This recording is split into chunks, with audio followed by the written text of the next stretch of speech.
Ils sont arrivés, ce sont des réfugiés. Ils souhaitent rentrer dans leur pays.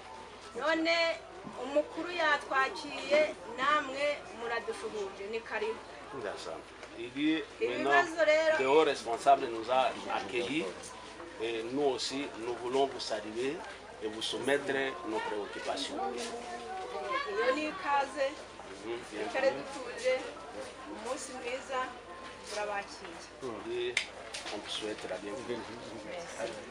Qu'est-ce qu'on peut retenir de votre présence au niveau de la RDC, particulièrement dans les deux provinces, les Sud et Nord Kivu, qui sont affectées par les conflits armés? Bon, je suis arrivé ce matin, je me suis rendu au Sud Kivu, où nous avons vu dans le territoire de Fizi une communauté de réfugiés burundais. Il y en a à peu près 37 000 là-bas. C'est bon les gars. Des réfugiés burundais qui sont hébergés là-bas. J'ai vu beaucoup de partage de ressources avec la communauté locale, donc je pense que c'est important qu'on demande à la communauté internationale de faire plus pour soutenir et les réfugiés en attendant des solutions et les communautés congolaises, surtout que dans les zones où il y a de l'insécurité dans ces deux provinces, il y a aussi du déplacement. Mais on va examiner davantage la situation aujourd'hui et demain. Merci beaucoup. Merci.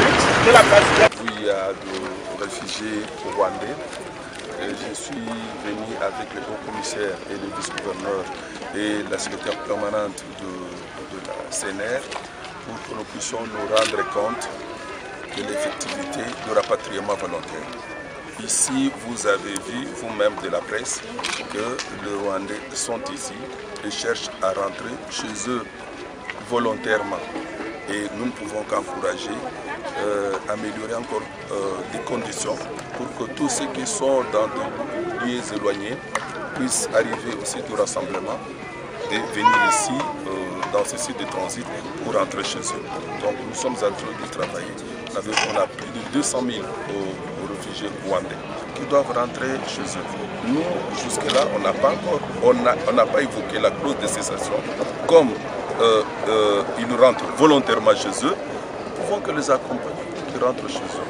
Vous avez suivi également que ce n'est pas de ce côté, mais c'est de l'autre côté du Rwanda où il y a des problèmes d'assistance. Lorsqu'ils rentrent, ils ne trouvent pas d'assistance. Il y a ceux qui fuient, qui retournent encore ici. Vous voyez la difficulté que nous avons. Mais comme le haut-commissaire est en train de traverser, je pense qu'ils vont régler là-bas. Pour que ici, ceux qui viennent, qui sont pris dans de bonnes conditions, vous êtes rendu compte vous-même, là où ils dorment, des questions liées à la santé, tout ça c'est pris en charge correctement par nos services ici, en collaboration avec le HCR, pour qu'ils rentrent chez eux. Donc, en tant que responsable, je suis venu voir de mes propres yeux comment ça se passe ici. Et la question de déplacés internes?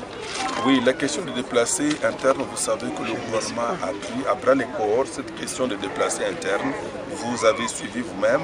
Ce n'est pas comme on dit et on raconte au niveau de la communauté internationale qu'à peu près c'est 50% de la population congolaise. Vous voyez que ce n'est pas ça. Donc nous-mêmes, nous avons décidé, le chef de l'État, qui est le commandant suprême, a pris la décision d'attaquer le mal par la racine. C'est-à-dire, s'il y a des déplacés, c'est parce qu'il y a des groupes armés qui sèment la désolation. Et il faut mettre fin à l'existence de ces groupes armés-là. C'est ce qu'il a fait.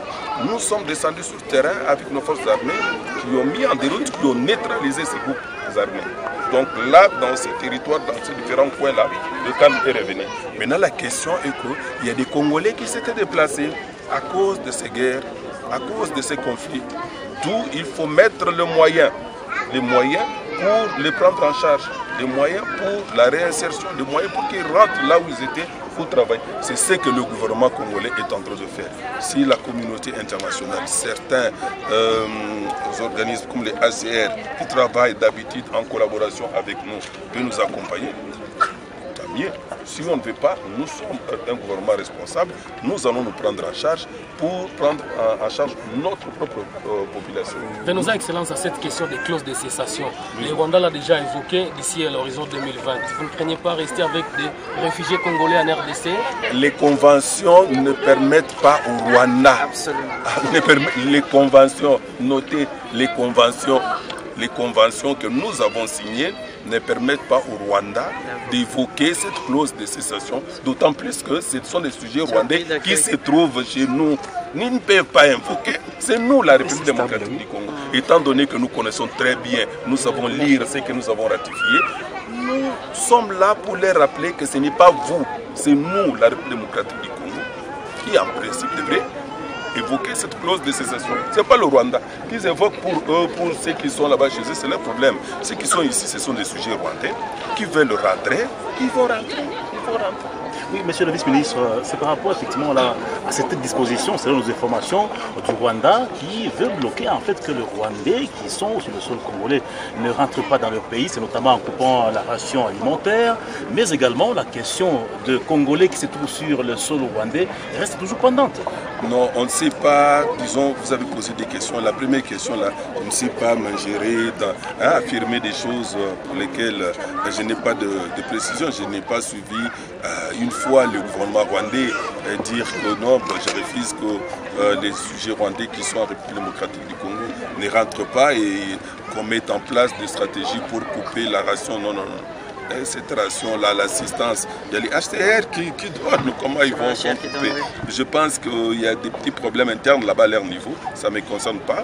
Le haut commissaire est en train de faire des déplacements pour le Rwanda, ils vont pouvoir régler. Nous, à ce qui nous concerne, c'est évacuer les Rwandais qui veulent partir volontairement. Comme ils sont ici dans ce centre de transit, c'est pour qu'ils partent. 72 heures, c'est 3 jours. Après 3 jours, on les met dans le véhicule, ils partent. C'est ça ce qu'on est en train de faire. Les Congolais qui sont un peu partout, ils souhaitent la politique du chef de l'État. Ce n'est pas seulement des Congolais qui sont au Rwanda, mais un peu partout, notre souhait, c'est que nos compatriotes reviennent dans notre pays. Et pour qu'ils travaillent, il faut la paix. Et c'est pourquoi on se bat pour la sécurité et la paix.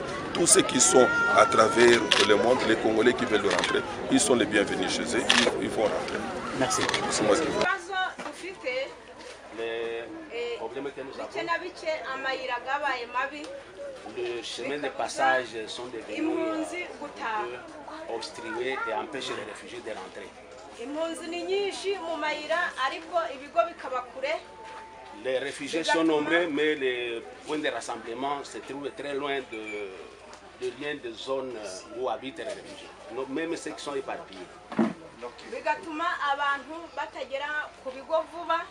Ça empêche à ce que les gens arrivent dans le lieu de rassemblement.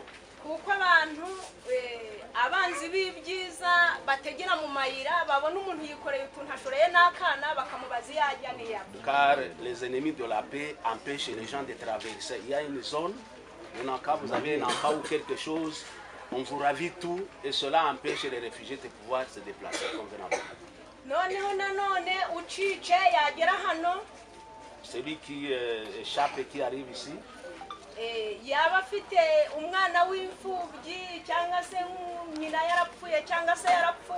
si il a un enfant orphelin, donc et pour partir avec cet enfant,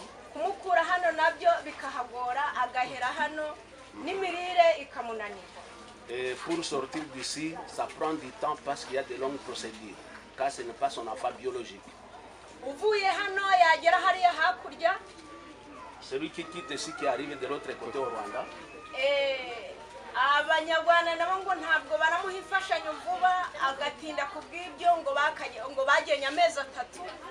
les Rwandais aussi tardent à donner l'assistance, ils ont prévu 3 mois d'attente.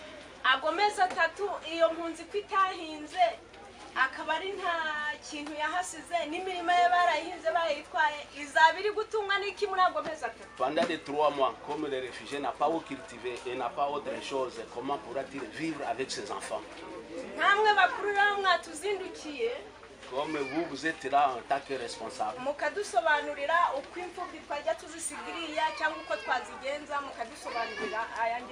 Nous indiquer comment nous allons nous déplacer facilement avec les enfants qui ne sont pas directement leurs enfants propres, orphelins ou les enfants des familiers qui sont déjà morts. Les enfants séparés, non accompagnés, mais dont ils connaissent comment on pourrait faciliter et accélérer. Voilà. C'était ça. C'est Akilimali, je suis natif de Nyanzale. Nous sommes quittés à Nyanzale en janvier 2018. Seulement que nous avons fui la guerre de Nyatura et de Mazembe Maïmaï. Et comment vous vous retrouvez ici? Bon, nous sommes appelés par les rédacteurs en chef des Nations Unies DHCR. Et vous venez de les voir. Quelles sont vos recommandations que vous les donnez? Bon, nos recommandations est qu'ils peuvent nous amener, ils peuvent dialoguer avec le peuple congolais qui nous amène la paix chez nous pour regagner notre village natal. Quelle situation que vous traversez pour le moment? Bon, nous traversons une situation misérable parce que nous avons la faim là où nous sommes. Trouver à manger, ça nous coûte difficile. Et un peu partout là où nous résidons, quand nous cherchons à aller manger, nous y rencontrons encore des rebelles qui nous entourent, les Maïmaï et les Nyatura. Et c'est depuis quand? C'est depuis décembre 2018, au moment où nous avons fini notre village. 2017. Et de quoi vous demandez aux autorités congolaises? Nous demandons aux autorités congolaises de nous amener la paix chez nous et que nous puissions regagner notre village natal. D'accord, merci beaucoup.